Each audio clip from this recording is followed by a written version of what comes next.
देखे आपको, आप एक महंगा गाड़ी में आए हैं आज, 1.5 से 2 करोड़ का।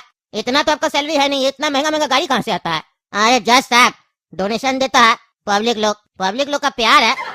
नहीं नहीं, आप झूठ बोल रहे हैं, पब्लिक कभी कुछ देता नहीं, पब्लिक लेता है बस। क्या केस है वकील साहब? अरे जज साहब, ये जो केस है ना, है तो बड़ा मामूली, पर शायद इसके लिए कानून में कोई सजा नहीं है, और अगर ध्यान से सोचा जाए तो ये छोटी सी बात भी बहुत बड़ी बन सकती है। अरे यार, कहना क्या चाहते हो? साफ साफ कहो ना, केस क्या है? अरे जज साहब, उस पे ही आ रहे हैं हम। पर आपने वो बात तो सुनी होगी ना कि दुनिया का कोई भी बड़ा से बड़ा युद्ध किसी न किसी छोटी बात को लेकर ही शुरू हुआ है। उसी तरीके से ये केस आपको सुनने में बड़ा ही कॉमन और छोटा सा लग सकता है, पर इसका परिणाम बड़ा हो सकता है। इसकी एक छोटी सी गलती किसी बड़े क्राइम को जन्म दे सकती है। देखो बेटा, तुम भी इस छोटा बात को कह कह के बहुत बड़ा बना रहा है, और इसका अंजाम भी बड़ा हो सकता है। हम तुमको जेल में भी डाल सकते हैं, क्योंकि तुम कोर्ट का समय खराब कर रहा है। इसीलिए ये लंबा लंबा अपना लेक्चर छोड़ के सीधा केस बताओ। अरे जज साहब, माफ किया जाए, आपका थोड़ा समय खराब कर रहे हैं, पर जो आप मेरी बात को लेक्चर बोल रहे हैं, ये कोई लेक्चर नहीं है। क्योंकि मेरा मानना है कि कभी भी कोई बात बोलो तो पूरी बोलो और साफ साफ बोलो, ताकि समझने वाले को कोई कंफ्यूजन ना रहे। क्योंकि जो शॉर्ट बात होती है ना, उस बात का अर्थ अलग अलग व्यक्ति अलग अलग तरीके से निकालता है। पर अगर आप बात पूरी बोलेंगे, साफ साफ बोलेंगे, तो कोई भी उसका अलग मतलब नहीं निकालेगा, उसका सिर्फ एक ही मतलब होगा। क्योंकि किसी शॉर्ट बात का मतलब कोई भी व्यक्ति अपने फायदे के लिए निकालता है और अपने अनुसार निकालता है। इसीलिए हम पूरी लंबी बात बोल रहे हैं। थोड़ा समय जरूर जाएगा, पर आपको मेरी बात पूरी समझ में आएगी और उसके बाद कोई कंफ्यूजन नहीं बचेगा जज साहब। अरे यार फिलोसफर, अपना ही लेक्चर बाद में समझाना, पहले केस समझाओ, वरना तुम खुद कंफ्यूज हो जाओगे। हम तुम्हारा पहले केस सुनेंगे, उसके बाद देखेंगे कि तुम्हारा फिलोसफी हमको समझना है कि नहीं, और उसमें कितना दम है।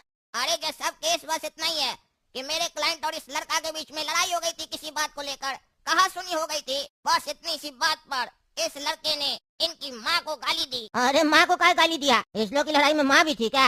और इसकी माँ इसको कुछ बोली थी क्या? अरे जज साहब, सवाल तो यही है। उस टाइम पर मेरे क्लाइंट की माँ वहाँ मौजूद नहीं थी, और जब मौजूद नहीं थी तो कुछ कहने का सवाल ही नहीं उठता है। पर फिर भी इस लड़के ने माँ की गाली दी। अरे यार, तो ऐसे कौन है माँ की गाली दी? ऐसे क्या कह रहे हो कि माँ को गाली दी? गधा हो क्या? सही सही बताया करो। अरे जज साहब, बात तो एक ही है ना, भले माँ वहाँ खड़ी नहीं थी, पर गाली तो माँ को पड़ी ना। क्यों रे लड़का, जब तुम दोनों का लड़ाई हो रहा था तो इसकी माँ को क्या गाली दिया तुम? है? अरे जज साहब, गुस्सा आ गया था। अच्छा, गुस्सा आता है तो तुम किसी का भी माँ को गाली दे देता। तुमको इतना ही गुस्सा आ रहा था तो तुम इसको गाली दे देता। इसकी माँ को कह दिया, तुम इसको गाली देता, उसमें भी हम सजा देते तुमको, क्योंकि गाली देना गलत बात है। लेकिन तुम इसकी माँ को गाली दिया। माँ का अर्थ पता है तुमको? माँ क्या होती है? और तुम माँ को गाली देता है। तुमको हम बताएंगे कि हमको जब गुस्सा आता है तो हम सजा देते हैं। जैसे तुमको गुस्सा आता है तो तुम गाली देता है, हमको गुस्सा आता है तो हम खतरनाक सजा देते हैं। पर उससे पहले ये बताओ, तुम ये सब सीखता कहाँ से है? कौन सिखाता है तुमको ये गाली सब, जो तुम फ्री में बांटते फिर रहा है समाज में? अरे जज साहब, ये तो मेरा दोस्त सब सिखाया। कॉलेज में देता है ना, जितना दोस्त है सब देता है, एक दूसरे को देते रहता है, और उसलोग को बुरा भी नहीं लगता, हंसता है। और खाली दोस्त नहीं, मेरी गर्लफ्रेंड है, वो भी गाली देती है। मेरा दोस्त लोग उसको भी देता है, वो भी हंसती है। और मेरे घर में जब लड़ाई होता है ना, तो पापा भी मम्मी को गाली देते हैं। जब पापा को गुस्सा आता है तो पापा हमको भी गाली देते हैं। एक बार तो हम सड़क पे देखे, मेरा जो टीचर है ना, जो स्कूल में बहुत शरीफ बनता है, उसको कोई ठोक दिया था लड़का हल्का सा, वो भी गरियाने लगा उसको, बढ़िया से गंदा गंदा गाली देने लगा। गुस्सा आने पे मेरा टीचर भी गाली देता है। और जज साहब, आजकल तो फिल्म सब जो बनता है उसमें स्क्रिप्ट से ज्यादा गाली देता है, वो भी स्टाइल में, और वही फिल्म ज्यादा चलता है। आप देखे नहीं है क्या? और जो लोग गाली देता है उसको आजकल लोग कॉमेडियन बोलता है स्टैंड अप कॉमेडी कर रहा है। तो आजकल गाली देने से पैसा आता है सर, प्रोफेशन हो गया ये, किसी को बुरा भी नहीं लगता, लोग हंसता है और बोलता है अरे टैलेंट है इसके अंदर, गाली दे रहा है। आप लोग देखते नहीं है, कॉमेडियन लोग गाली देता है, पब्लिक हंसता है, और जो लोग को हम लोग शरीफ समझते थे वो लोग भी उसका तारीफ करता है, कहता है कि स्किल है उसके अंदर गाली देने का, बहुत बढ़िया कॉमेडी करता है वो, उसके जैसा तो वर्ल्ड में नहीं है। अपना शो में बुलाता है वो लोग, पता है आपको? और आप कह रहे हमको आप सजा दीजिएगा। बताइए, मेरे अंदर ऐसा टैलेंट है जो वर्ल्ड में गिना चुना लोग के अंदर टैलेंट है।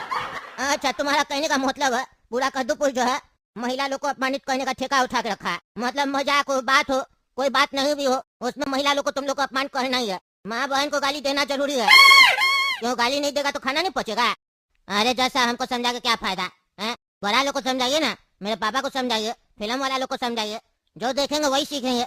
हम तो बच्चा थे ना, मेरा माइंड में कुछ था ही नहीं, खाली था जब हम इस धरती पे आए थे, तब इस धरती से ही हम सीखे हैं। जहाँ जा रहे थे सब गाली दे रहा था, यहाँ तक कि ये जो कोर्ट है ना, जहाँ बैठे बोलते मेरा कोर्ट है मेरा कोर्ट है, यहाँ भी आए यहाँ भी गाली देता है। आप अपना चैम्बर से बाहर निकल के झांकिए तो एक बार, देखिए ना कितना गंदा गंदा गाली देता है। यहाँ तो बहुत गंदा गंदा गाली देता है, धमकाता भी है, बोलता ऐसे नहीं करेगा ना तो उल्टा केस में फंसा के डाल देंगे, और फिर देखना तुम्हारा घर में जितना भी लेडीज है उसको परेशान करेंगे, ऐसा भी बोलता है। उस लोग पे भी ध्यान दीजिए, उस लोग को भी समझाइए। हमको भी गाली वाली सुनना अच्छा नहीं लगता था और नहीं देना अच्छा लगता था, लेकिन अब आदत पड़ गया। काहे कि कहते हैं ना, एक ही जगह बार बार मारने से कितना भी मजबूत चीज हो उसमें भी छेद हो जाता है। अब बार बार गाली सुनते थे जहाँ भी जाते थे, तो धीरे धीरे करके मेरा भी जो हार्ड डिस्क है ना दिमाग में, उसमें लोड हो गया सब और डिलीट नहीं हो पा रहा। अरे तुम एक बात बताओ, तुम ये मानते हो कि नहीं कि ये गलत है? अरे जज साहब हम मानते थे, अभी भी लगता है, लेकिन जब से फिल्म में भी देने लग गया है ना, और सरकार भी कद्दूपुर का अलाव कर दिया इसको और प्रमोट करता है, तब से हमको लगता है ये बढ़िया चीज होगा, काहे कि सब कह रहा है। अच्छा मतलब तुम्हारे घर का किसी भी लेडीज को कोई ऐसे बोले तो तुमको हंसी आएगा कि गुस्सा आएगा? देखिए जज साहब, हंस के बोलेगा दोस्त लोग तो हंसी आएगा, गुस्सा से बोलेगा तब गुस्सा आएगा, क्योंकि उससे पता चल जाता है ना कि गुस्सा में बोल रहा है, उसका इरादा पता चलेगा। हंसने से तो आजकल उसको जोक बोला जाता है, आजकल बिना गाली के जोक नहीं होता जज साहब, पूरा सोशल मीडिया भरा पड़ा है। आप भी देखा कीजिए, आप सोशल मीडिया पे एक्टिव नहीं है, अगर आप एक्टिव रहिएगा ना तो आप भी 10-15 गाली तो सीख ही जाइएगा। नहीं देने का मन होगा ना फिर भी दीजिएगा आप, क्योंकि स्टार्टिंग में वो सब वीडियो देखिएगा तो आपको अच्छा नहीं लगेगा। जो वो वीडियो बना है उसको आप गाली दीजिएगा, उसको देते देते फिर अपना दोस्त लोग को दीजिएगा, ऐसे करते करते आपको हैबिट हो जाएगा, फिर वो वीडियो आपको भी अच्छा लगेगा, आप बोलेगा हाँ कॉमेडी है, क्योंकि अब आपको भी गाली देने का आदत पड़ गया है। समझे? एक नशेड़ी दूसरे को थोड़ी ना बोलेगा कि वो बेकार दारू पी रहा है, नशा कर रहा है। जब तक वो नहीं पी रहा तब तक वो बोलेगा कि गंदा आदमी है, नशेड़ी है, नशा करते रहता है। लेकिन खुद अगर एक बार नशा का आदत लग गया तब तो दोनों एक ही जगह पे बैठ के एक दूसरे का झूठा पिएगा, क्योंकि वो कहावत है ना, अपना गलती में सब वकील बन जाता है, और जब दूसरा गलती करता है तब जज बन जाता है। जैसे अभी देख लीजिए, मेरा गलती है तो आप जज बन के बैठे हैं, मारेंगे 4 झापड़ ना, सारा बकवास भुला देंगे। तुम्हारा गलती तब हम जज बन के बैठे हैं, पढ़ाई की है लड़का, समझा है, मेहनत की है तब जाके कुर्सी मिला, ईमानदार जज नाम मेरा ऐसे नहीं पढ़ा है। मेरा इतना उम्र हो गया, मेरे पास भी मोबाइल है, तुमसे ज्यादा चलाने आता है। तुमको तो मोबाइल में जितना सेटिंग है उतना पता भी नहीं होगा, हमको एक एक चीज पता है, खराब होता है मोबाइल वो भी ठीक कर देते हैं, समझा? हम तो ये सब नहीं सीखे। कहता है मेरा कोर्ट के बाहर गाली देता है, लोग सब देता होगा, कई बार हम भी सुने, लेकिन मेरे सामने जो भी दिया जाके देख लेना, उसको हम कितना भयंकर सजा दी है वो तुमको नहीं पता होगा। और मेरा उम्र 75 साल हो गया, हम गाली देना नहीं सीखे, तुम सीख लिया रे। जिसको नहीं सीखना होता वो नहीं सीखता, जिसको सीखना होता वो सीख लेता है। कहता कैसे है, गाली सुन के हंसी आता है, मतलब तुम लोग का सोचने का शक्ति इतना कमजोर हो गया है, जिस बात पे गुस्सा आना चाहिए उस पर हंसी आता है, और जिस पे हंसी आना चाहिए उस पर गुस्सा आता है। फालतू फालतू लोग को अपना बाप और भाई बनाते हो और बकवास करो। अरे जज साहब, आजकल अच्छा बात सुनना कौन चाहता है? आप अच्छा बात बोलिएगा तो आपको ही दुश्मन बना लेगा, क्योंकि आजकल लोग को गंदा बात सुनने में और बुराई सुनने में मजा आता है। और ऐसे भी हम लोग का खासियत है ना, हम लोग बुराई को जल्दी अपना लेते हैं, वो हम लोग के अंदर जल्दी घुल मिल जाती है, क्योंकि सही बात को हम लोग फॉलो करेंगे तो हम लोग को खुद को बदलना पड़ेगा, और खुद को कौन बदलना चाहता है? हम लोग तो पूरा ठेका दूसरे को बदलने का लेते हैं। आपका पिताजी आपको मारता होगा, घर से निकलने नहीं देता होगा, तभी आप अच्छा रहेगा। आप बाहर निकलते घूमते फिरते दोस्त लोग के साथ तो आप भी बिगड़ जाते।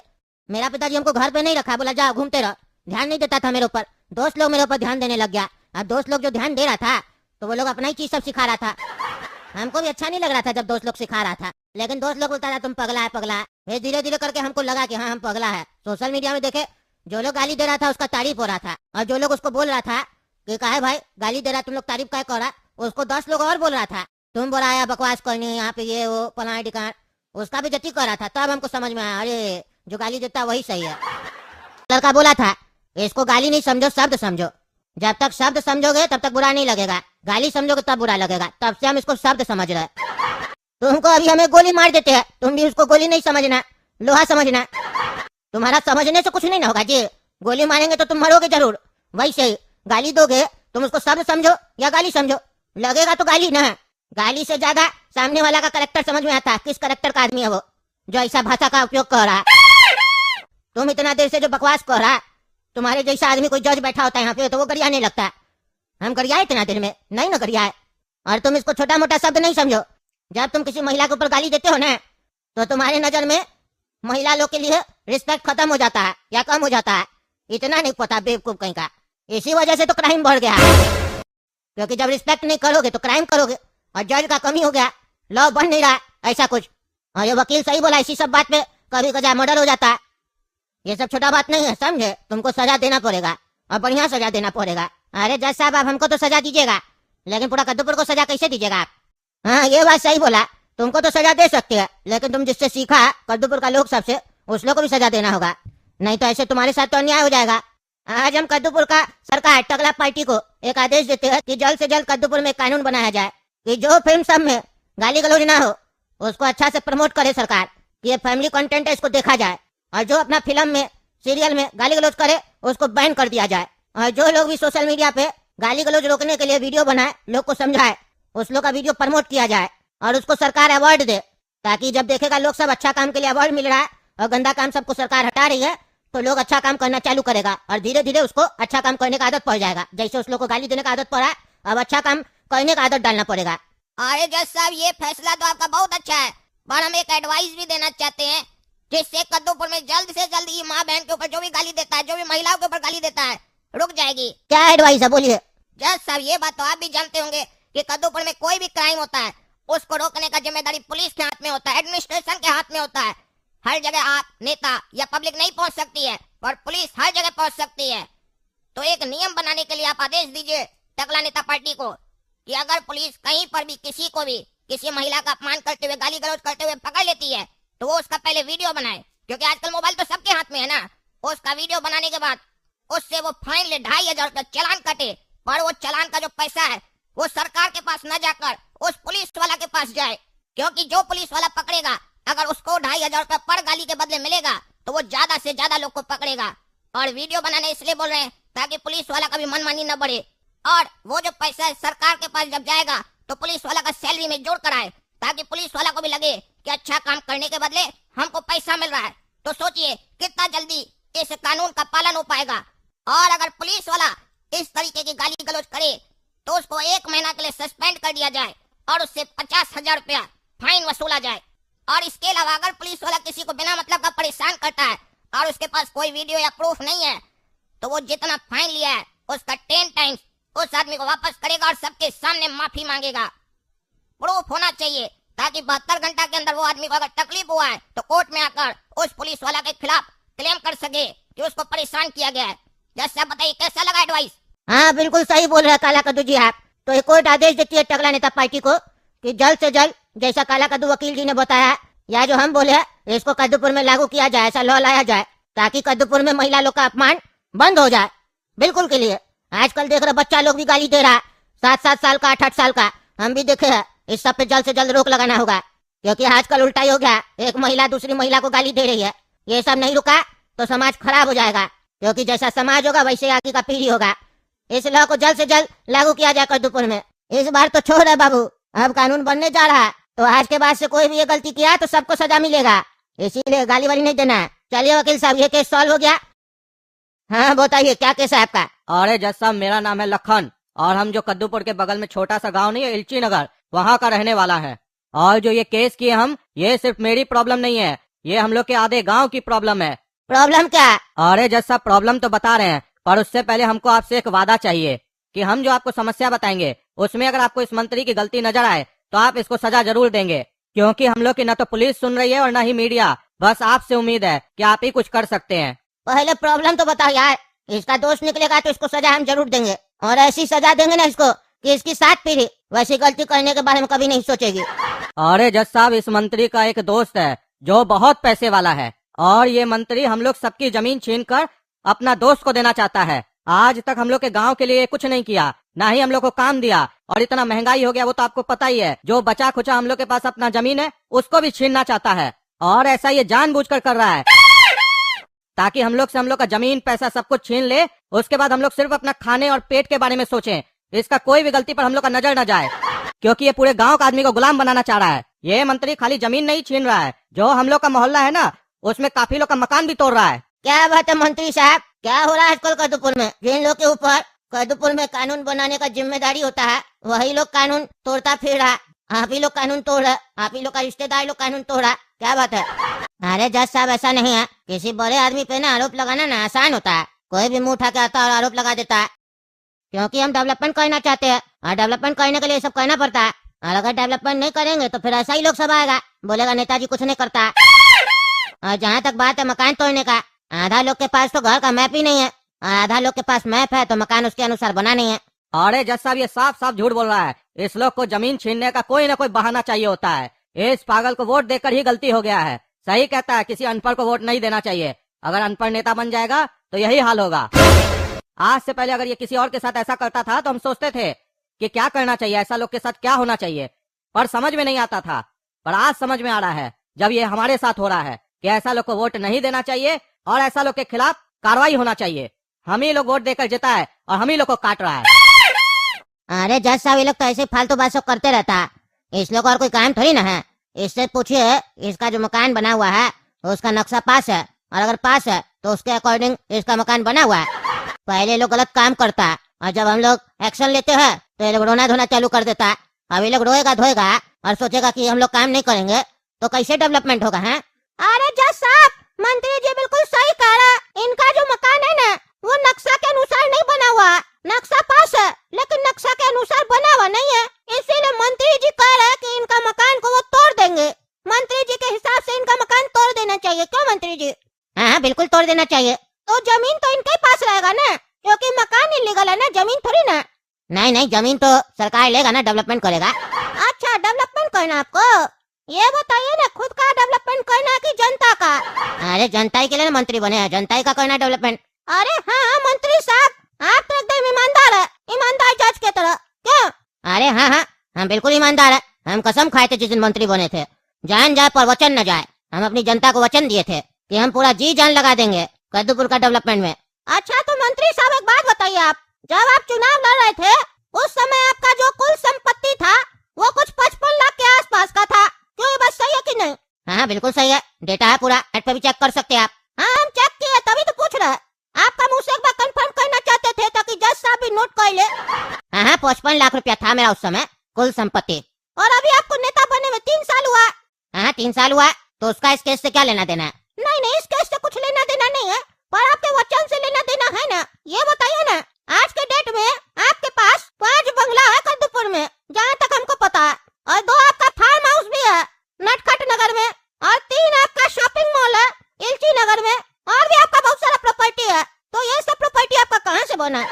अरे देखिए, ये सब तो मीडिया वाला लोग कुछ भी छाप देता है, मेरा कुछ नहीं है प्रॉपर्टी, ठीक है? ये सब तो मेरा रिश्तेदार सबका है, नाम पता कर लीजिए प्रॉपर्टी का, मेरे नाम पे कुछ नहीं है, समझे? नेता हम बने, मेरा रिश्तेदार थोड़ी ना बना है, वो कमाएगा उसको नहीं ना रोक सकते हैं, इसमें उस लोग का कोई गलती नहीं है। अच्छा अच्छा, उस लोग का ही होगा, आप तो बस ऐसे घूमने जाते होंगे, हम काफी बार देखे आपको हैं, काला शीशा वाला गाड़ी में जाते हैं। अरे हम किसी में भी जाए, आपको क्या मतलब है? अब ये सब फालतू सवाल जवाब काय कर रहा है, केस पे ध्यान दो ना रे। अबे केस पे ही ध्यान दे रहे। अरे जज साहब देखिए कैसे बात कर हमसे, तो आप भी तमीज से बात कीजिए, वकील भी तमीज से बात करेगा, बदतमीजी नहीं कीजिए। हम सुन रहे हैं, समझने का प्रयास कर रहे हैं कि आखिर ये वकील हमको समझाना क्या चाह रहा है, इसीलिए वकील को जो पूछ रहा है पूछने दीजिए। धन्यवाद जज साहब। हाँ तो नेताजी ये बताइए, आप ये जो आपका रिश्तेदार लोग का इतना सारा प्रॉपर्टी हम बता दिए, हम इस सब का भी नक्शा निकलवाए है, जितना भी प्रॉपर्टी है ना नक्शा के अकॉर्डिंग नहीं बना हुआ है, और जो आपका काफी सारा प्रॉपर्टी है उसका नक्शा भी पास नहीं है, और सुने उस पे केस भी चल रहा है, दूसरे का हड़प लिया आपका रिश्तेदार सब, उन लोग का भी मकान तोड़वा दीजिए। अरे उधर केस चल रहा है ना, कोर्ट से डिसीजन आएगा तो फिर जैसा कोर्ट बोलेगा वैसा हो जाएगा। अच्छा, अपना मामला में कोर्ट डिसीजन देगा और दूसरा के में आप ही कोर्ट बन जाइएगा। तो जज साहब को नौकरी से निकलवा देते हैं। जज साहब तब तो आपको कुर्सी छोड़ना पड़ेगा, आप चुनाव लड़िए, मंत्री साहब को कुर्सी पर बैठना आपका। बिल्कुल सही कह रहा है वकील, बिल्कुल सही कह रहा है मंत्री जी, ये सब तो गलत बात है ना। आप किसी का भी मकान कैसे तोड़वा सकते हैं, ये अधिकार ही नहीं है आपके पास, और अगर ऐसा कुछ कहना भी आपको तो कोर्ट से तो आपको परमिशन लेना ही पड़ेगा। कोर्ट से बड़ा कुछ नहीं है, क्योंकि न्याय करने का जो हक है ना और अधिकार है वो कोर्ट के पास है, कोर्ट देखती है कौन सही है कौन गलत है। ऐसे तो कोई भी क्रिमिनल नेता बन जाएगा और किसी का भी मकान तोड़ देगा, किसी का भी लड़की को उठा लेगा है, ये सब तो गलत बात है ना जी। मंत्री आप बन गए इसका मतलब ये नहीं आप कुछ भी कर दीजिएगा। ऐसे तो आप रास्ता पे जा रहे हैं, मान लीजिए किसी का मुंह में थूक आ रहा है, वो आपका मुंह में थूक देगा, बोलेगा हम थूक रहे थे, मंत्री जी बगल में खड़े थे, इनको हट जाना चाहिए था। ये सब तो गलत है, ये सब नहीं करना चाहिए। और हम भी देखे आपको, आप एक महंगा गाड़ी में आए हैं आज, 1.5 से 2 करोड़ का, इतना तो आपका सैलरी है नहीं, इतना महंगा महंगा गाड़ी कहाँ से आता है? अरे जज साहब डोनेशन देता है पब्लिक लोग का प्यार है। नहीं नहीं, आप झूठ बोल रहे हैं, पब्लिक कभी कुछ देता नहीं, पब्लिक लेता है बस। पब्लिक एक ही चीज देता है, 500 रुपया लेके वोट दे देता है कद्दूपुर में, उससे ज्यादा कुछ नहीं देता, उसके बाद लेता है। पर दुख का बात है आप लोग उसको कुछ देते नहीं है, और आप तो उल्टा ही कह रहे कि पब्लिक आपको 1-1.5 करोड़ का गाड़ी दिया, भूखा नंगा सब खाना खाने के लिए भी पैसा आप लोग से लेता है, वो लोग आपको गाड़ी देगा इतना महंगा? हमको तो आपके ऊपर भी शक हो रहा है। ऐसे तो यकीन है, लेकिन कोर्ट है शक बोलना पड़ रहा है, क्योंकि यहाँ हर बात नोट होता है। अरे देखिए जज साहब, ये सब फालतू बात करके कोई फायदा है नहीं, समझे? हम ईमानदार है और हम जो भी काम कर रहे हैं वो जनता के लिए कर रहे हैं, और मेरे काम के बीच में कोई भी आएगा तो उसको बख्शा नहीं जाएगा, क्योंकि हम चाहते हैं हम जब तक मंत्री है तब तक कुछ अच्छा काम करके जाए। अच्छा एक बात बताइए, अगर इस लोग का घर का जो मैप है वो जेन्युइन होता तो आप इस लोग का मकान नहीं तोड़ते? नहीं नहीं, तब भी तोड़ते, जमीन तो चाहिए ना, डेवलपमेंट करना है। अरे तो फिर ये फालतू बात बोल के क्या फायदा, मैप नहीं है, ये है, फलाना है? सीधे बोलिए ना, जो चाहिए वो आप छीन रहे, कुर्सी पे बैठे तो छीनने का आपको अधिकार मिल जाएगा, ये सोच रहे हैं आप। और जहाँ तक मैप का बात है, तब तो वकील साहब सही बोले, आपका रिश्तेदार लोग का जो इतना सारा प्रॉपर्टी है या फिर आपका भी जो मकान है वो भी मैप के अकॉर्डिंग नहीं बना होगा, क्योंकि आप लोग बनने भी नहीं दीजिएगा ना। जैसे अपने आप वैसे ऑफिस में आदमी सब भी आप लोग का, हमको भी मालूम है आम आदमी लोग को कितना पापड़ बेलना पड़ता है हर एक काम करने के लिए। कद्दूपुर में ईमानदारी से जो भी काम करता है ना, उसको कितना पापड़ बेलना पड़ता है कद्दूपुर में, उसी को पता है। और अगर कोई ईमानदारी से काम करे तो आप लोग तो उसको पागल बोलते हैं, रिश्तेदार लोग भी पागल ही बोलता है, कहता है पागल है, नमूना है, सब बेईमानी से काम करा, ये ईमानदार बनने चला है बेईमान के बीच में। आपको पता है कद्दूपुर में मकान उकान बनाने के लिए मैप जो अप्रूव करता है ना, कितना रुपया ले लेता है रिश्वत है, सब पता है हमको। हम तो सबका फाइल अभी खोलने वाले हैं, सबको सजा देंगे, कोई कद्दूपुर में बचेगा नहीं। हमको हर एक कार्टून को ईमानदार बनाना है। जज साहब 1 मिनट, हम आपको रोक रहे, कुछ बोलना चाहते हैं। हाँ कहो। ये मंत्री जी बोले थे कि इनका मकान और मकान का जो नक्शा है वो पास नहीं है, तो हम ये क्लियर करना चाहते हैं, भले इनका मोहल्ला में ये बाकी लोग का मकान तोड़ रहा है, पर इनका जमीन पे कोई भी मकान नहीं बना हुआ है, खाली जमीन है, उसको भी ये हड़प रहा है। इसके लिए बोल रहे थे नक्शा पास नहीं है इसलिए मकान तोड़ रहा है। इसी से समझ लीजिए इनको कितना याद रहता है। अरे भाई उस मोहल्ला में इतना सारा मकान है, याद नहीं ना रखेंगे किसका मकान है किसका नहीं है? हम तो पूरा मोहल्ला को ध्यान में रखते हुए बोले हैं। तो ध्यान कहाँ रहता है, कहाँ ध्यान रहता है? जो केस किया है उसका जमीन है कि मकान है ये याद ही नहीं है आपको। और चले मैप का बात करने, मैप का बात करते हैं आप लोग हैं, मैप का। जिस भी ऑफिस में जाओ, जब भी मैप ऐप लेके जाओ तो उसमें कुछ ना कुछ कमी निकालेगा अनपढ़ जाहिल लोग, बोलेगा ये गलत है वो गलत है, पैसा दीजिए तब अप्रूव कर देंगे, पैसा देने से वही चीज सही हो जाएगा है, जब तक पैसा नहीं लेगा तब तक पास नहीं करेगा वो मैप। और तुम कहता मकान सही बनाओ है, मकान सही बनाओ, तुम लोग मकान बनाने लायक छोड़े हो किसी को है, छोड़े हो, बिल्डर लोग को लेके आए हो, जमीन का प्रॉपर्टी का रेट बढ़ा दियो, आम आदमी प्रॉपर्टी नहीं ले पा रहा अपना पूरा जीवन का सेविंग से, तो छोटा सा जमीन ले रहा, उसमें मकान नहीं बनाएगा, गार्डन बनाएगा है, गार्डन बनाएगा, जगह ही नहीं रहेगा तो कहाँ बनाएगा मकान, खोपड़ी पे। जाहिल आदमी उसमें बकवास करता है। तुम्हारा मकान कितना एकड़ में बना हुआ है? 5 एकड़ में है, तुम अपना में स्विमिंग पूल बनाएगा, गार्डन बनाएगा, आम आदमी कहाँ से बनाएगा जिसका 500 स्क्वायर फीट और 900 स्क्वायर फीट का मकान है? उसमें गार्डन भी बनाएगा, स्विमिंग पूल भी बनाएगा और पेड़ भी लगाएगा आगे, और फिर कुछ दिन में तुम आएगा झूठ मूठ का बजट पास करेगा, जानबूझ के पहली बार में रोड खराब बनाएगा ताकि 1-2 साल में टूट जाए, दोबारा बजट मंगवाना पड़े, 100 करोड़ का रोड बनाएगा, 500 करोड़ का बजट दिखाएगा, और उसमें क्या करेगा, आधा मकान उसका तोड़ देगा, तो वो रहेगा कहाँ? परेशान करके रखा है तुम लोग। अरे जज साहब खाली इतना ही नहीं है, ये जो अपना दोस्त को दे रहा है ना सबका जमीन छीन कर, उसके साथ वहाँ पर फैक्ट्री लगाएगा, पार्टनरशिप करेगा, पैसा खाएगा, और फिर जो लोग का मकान टूटेगा, जो लोग बेदखल हो जाएगा, फिर वो लोग अपना मकान तो कहीं बनाएगा ना, तो वहाँ पर इसी का दोस्त से ईंट बालू सरिया खरीदेगा, और इसी का दोस्त के पास कॉन्ट्रैक्ट का काम है, पूरा ठेकेदार इलची नगर का उसी के अंडर है, फिर उसी से काम कराएगा और इसका दोस्त पैसा कमाएगा। बहुत बड़ा प्लान बनाया ये नेता। अरे जज साहब मेरा क्लाइंट बिल्कुल सही कह रहा है, इनका मोहल्ला में जिसका भी मकान है ना 25-25 हजार रुपया देकर मैप पास करवाया, मेरा सबसे बात हो गया, सब बताया, ऑफिस में बिना पैसा के काम नहीं होगा, रिजेक्ट कर देगा इंजीनियर।